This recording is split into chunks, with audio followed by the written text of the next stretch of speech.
Irailaren 24an ospatu zen Ertzain Eguna Amurrion.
Ainera Gotxik erakutsi zuen nola mozten zitzaien ardia ilea aintzinan.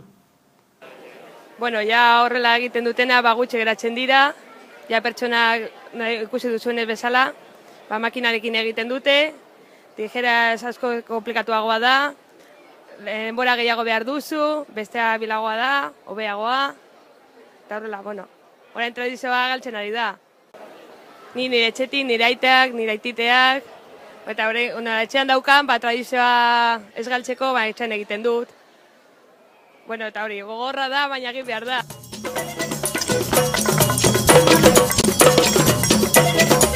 Euskal Herria.